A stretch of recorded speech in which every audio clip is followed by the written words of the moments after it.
wote mliokaa hapa, hata nisipowauliza na uhakika, kwenda mbinguni mnataka. Kama hutaki kwenda mbinguni, punga mkono. Nimekosa hata aliyekuwa anasinzia. Maana kuna mtu alikuwa anasinzia akashtuliwa, nikajua labda yeye atapunga. Hii hamna aliyepunga. Naomba niulizeni nyie, wangapi mnataka kwenda mbinguni? Pungeni mikono. Umeona bwana? Kumbe na mimi naweza nikawa nabii. Maana kweli almost wote wamepunga, wanataka kwenda. Lakini Yesu anasema hivi, wanaotaka kwenda ni wengi lakini hawataweza. Kwa nini? Anasema kwa sababu mwenye nyumba atasimama na kufunga mlango, na wengi mtafungiwa wapi? Nje. Tafungiwa nje wengi. Na hivi sikilizeni wapenzi, ni kweli Mungu wetu ni Mungu wa rehema, lakini yeye mwenyewe kupitia mwanae mpendwa Yesu Kristo anatufundisha wazi ya kwamba rehema zake zina mwisho. I know, ninajua theologians na current theology, wako watu wengi ambao wanapinga fundisho hili. Wanasema ya kwamba don't limit the grace of God. Na unajua wabongo wakishajifunza Kiingereza wanakuwa wasumbufu kidogo. Wanakuambia usizilimiti, usiziwekee mipaka rehema za nani? Za Mungu. Mjomba, samahani kidogo, aliyeweka mipaka sio mie, ni Yesu mwenyewe. Amesema ya kwamba wengi watataka na hawatafanya nini? Hawataweza. Na sababu wakaitoa ya kwamba mwenye nyumba atasimama na ataufunga mlango. Mtu ananiuliza swali, mwenye nyumba ni nani? Yesu mwenyewe anajibu ya kwamba mtakapofungiwa mtasema, Bwana, Bwana, je, hatukutoa unabii kwa jina lako? Hatukufanya miujiza mingi kwa jina lako? Kumbe huyo Bwana ndiye mwenye nyumba, na huyo Bwana sio bosi wako wa kule kazini. Huyo Bwana ni yule ambaye jina lake unaweza ukalitumia kutoa pepo. Haleluya!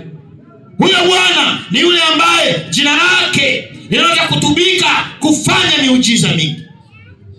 Na kwa hiyo kumbe unaweza ukawa mtumishi wa kanisa, ninaweza nikawa mchungaji, unaweza ukawa mzee wa kanisa, unaweza ukawa mwimbaji mzuri, unaweza ukawa mwalimu wa kwaya, unaweza ukawa shemasi tena aliye na juhudi kabisa, unaweza ukawa mtu mzuri ndani ya kanisa, ukafanya miujiza, ukaombea wagonjwa wakapona, ukahubiri Injili, watu wakabatizwa, yani ukalitumia jina la Bwana vilivyo na watu wakabarikiwa, ukaombea biashara zao nazo zikatiki. Lakini sikiliza, saa ya rehema ikifika ukafungiwa nje.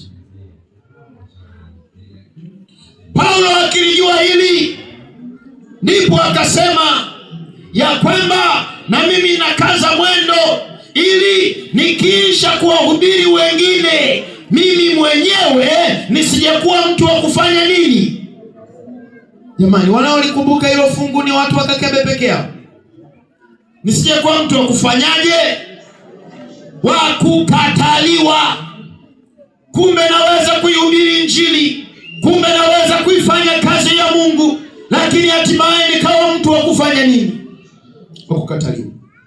Kumbe ni wazi basi kuna kukataliwa. Kwa nini kuna kukataliwa?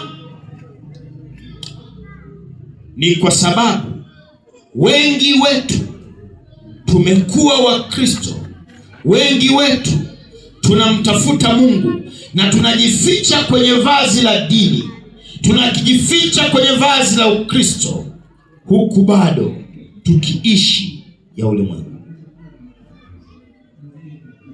Hello? Na Mungu wetu ni wa rehema. Lakini mchana wa leo nasimama hapa kuambia hizo rehema zake mwanae mpendwa Yesu Kristo ametuambia zina nini? zina kikomo. Hivi hata ninyi siwaga mnawasikiliza hiyo yenye ruhusu. Na mnajua mimi sauti ya kuimbia Elisha Hama nimebakiza ya kuhubiria nikiimba na koroma kama mdogo wake na chura. Ule wimbo wanaimba. Wanaimbaje ule? Ta ta ta ta ta. Ta ta ta ta ta ta ta. Unaanzaje?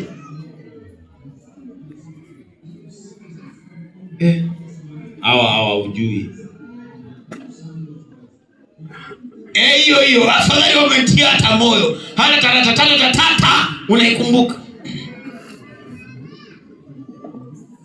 Lile beti la pili kama sio la tatu wanasema rehema zake na huruma zake Mungu visitumike kupuuza wema wake, hasira yake atakapoiachia hakuna mtu yeyote atakayesimama. Fikiria toba, geuka, achana na uovu. Anaruhusu yafanyike maovu akiyatazama, anaruhusu yafanyike kana kwamba haoni, akisema natoa muda, nazuia hasira, acha nitoe muda wa rehema tena, wa rehema tena. Taka nikwambie, endelea kufanya dhambi, endelea kuiba zaka na sadaka, endelea kudharau watumishi wa Mungu, endelea kufanya ujambazi kimya kimya, maana makanisani leo wako majambazi na wanajificha humu. Endelea kudanga, endelea kufanya vyote. Ngoja nikwambie, hasira yake atakapoiachia hakuna mtu yeyote atakayezuia. Saa inakuja, rehema itafungwa. Wakati huu tunaoishi ni wakati mfupi wa rehema. Yesu Kristo yupo katika chumba cha patakatifu akituombea ili mimi na wewe watusamehewe. Wale wanaopeleka dhambi zao kwake, Bwana anawasamehe, wanahesabiwa haki bure. Haki ya Kristo inahesabiwa kuwa haki yao mbele za Mungu. Wanaonekana hawana hatia, maana wamemwamini yeye ambaye ni mwanaume wa msalaba, yeye ambaye ni mwokozi wa dunia. Wakitembea pamoja naye, haki yake inakuwa haki yao, na hivyo wanaokolewa. Lakini wale wote ambao wanaidharau neema yake, wanaudharau uvumilivu wake, Bwana anapozidi kuwavumilia na wao wanasema hata hivyo Mungu wetu ni wa huruma sana mama. Yaani Mungu atanipotezea tu. Ni kweli Mungu ni wa huruma, lakini Mungu ni mwaminifu. Lakini Mungu ni wa kanuni. Lakini Mungu ni wa utaratibu.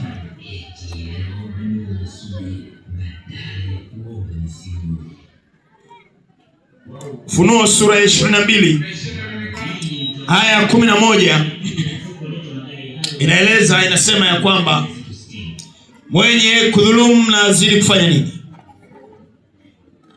Mchafu na azidi kuwa nani? Mchafu. Na mtakatifu azidi kufanya nini? Mtakaswa. Saa hiyo inakuja ambapo Yesu Kristo atatoka katika kile chumba cha patakatifu pa patakatifu anapotuombea. Atatupa kile chetezo cha uvumba chini. Ndipo maneno haya yatatamkwa: mwenye kudhulumu na azidi kudhulumu, chafu na azidi kuwa mchafu, takatifu na azidi kutakaswa, na mwenye haki na azidi kutenda haki. Maombi yote yatakayoombwa baada ya hapo hayataweza kuleta msamaha wa dhambi yoyote. Maana Biblia inaweka wazi katika kitabu cha Ufunuo sura ya 15 aya ya 7 na ya 8 liwe fungu langu la mwisho. Soma Ufunuo 15 aya ya 7 na ya 8. Tuone, je, saa itafika ambapo chumba kile cha patakatifu wa watakatifu katika hema ya ushuhuda mbinguni hakutakuwa na anayetuombea? Je, saa hiyo itafika? Soma. Inasema, ndio, na mmoja wa wale wenye uhai wanne, akawapa wale malaika 7 vitasa 7 vya dhahabu, vimejaa ghadhabu ya Mungu, aliye hai hata milele na milele. Hekalu likajazwa moshi. Hekalu likafanya nini? Likajazwa moshi. Mkutano, hekalu likafanyaje? Likajazwa moshi. Uliotoka wapi? Uliotoka kwenye utukufu wa Mungu, alafu na uweza wake. Wala hapakuwa na mtu aliyeweza kuingia ndani ya hekalu. Ya nini? Ya hekalu. Hata yatimizwe, yatakapotimizwa mapigo 7 ya wale malaika 7. Bwana Yesu asifiwe. Amen. Jana hamkuuliza swali la mapigo 7, ila mimi naomba nilijibu hata kama mkuliuliza. Kabla ya mapigo 7 kuanza, rehema itakuwa imefanya nini? Imefungwa. Hukumu ya upelelezi inaendelea. Hukumu ya upelelezi itakapokoma, kitakachofanya kazi ya hukumu ya upelelezi kukoma ni ile habari tuliyojifunza jana ya kuwagonga mihuri watakatifu wa nani? Na mihuri hii ni nini? Inagongwa wapi? Mchungaji Kamaramu ametufundisha na akatueleza kule ambako haigongwi. Usichanganywe. Kule kwingine ni nyama za serikali, haigongwi. Haleluya. Hiyo kazi ya kuatia mihuri watakatifu wa Mungu itakapokamilika, Mungu afanye nini tena? Mlango wa rehema utafanya nini? Utafungwa. Je, huu ni mlango wa kwanza kufungwa? Hapana. Huko mlango wa rehema uliofungwa wakati wa Nuhu. Halo. Wakati wa Nuhu rehema ilifungwa. Waliodharau wakapotea. Na Mungu anapofunga rehema hajali wangapi, anaangalia ni akina nani ambao wamekuwa tayari kulifuata. Sio swala la idadi. Mabilioni ya watu walipotea wakati wa gharika. Kwa hiyo wale wanaopinga ya kwamba fundisho hili sio sahihi, ndio maana wanafika mahali wanatafuta namna pia ya kudogosha tukio la gharika na kusema halikuwepo. Hakukuwa na kitu kinachoitwa nini? Gharika. Hilo jambo halikutokea. Maana wakilikubali hilo, litaweka proof, uthibitisho ya kwamba Mungu ana rehema. Ila rehema zake huwa anaziwekea nini? Kikomo. Wakati wa Nuhu, mlango wa rehema ulifungwa. Dunia ilipoanza upya baada ya wale 8 kutoka safinani, maisha yakaendelea. Tunaona tena mlango wa rehema ukifungwa katika miji ya Sodoma na Gomora, Adma, Seboim. Wakati wa Lutu.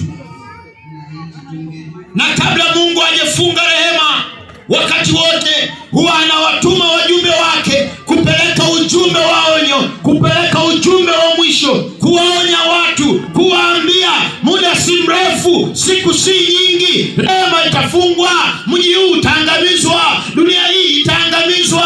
Lakini watu wao wanasikia na wanaona kama ni maneno yaliyozoeleka. Hata wakati wa Nuhu, kama yuko aliyesalia anasema natoa maisha yangu kwa Yesu kwa njia ya ubatizo, harakisha uje, wakati ni huu. Mungu akubariki. Kama yuko aliyesalia